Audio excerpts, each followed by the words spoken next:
August 28, 2005, Hurricane Katrina made landfall in southeastern Louisiana after tracking through the northern Gulf of Mexico. With sustained winds of 205 kilometers per hour, it made it a Category 3 storm. Katrina moved through Louisiana and then across coastal Mississippi, causing catastrophic damage to the coastal communities in both states, and inflicted roughly $81 billion US in damages and caused over 1,800 deaths.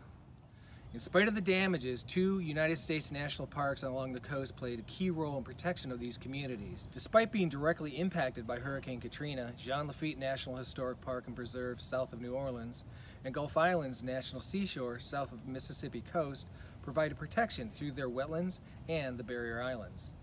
Soil banks that were created from previous canal dredging are being lowered and pushed back into the canals, filling what is called backfilling events. This helps restore the normal hydrology and keep the marsh healthy and less stressed.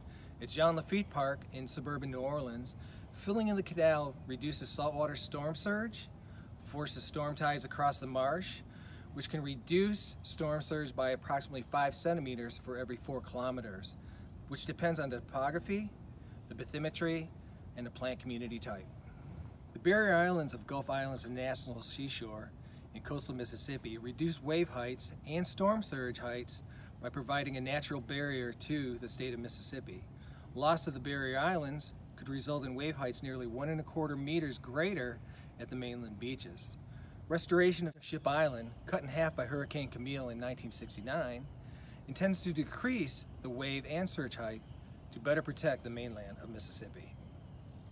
Natural landscapes contribute greatly to disaster risk reduction from storms. Restoration of natural processes, such as hydrology, salinity regimes, and sediment transport are not only much less expensive than post-disaster repairs, but can also improve the abilities of systems to repair themselves.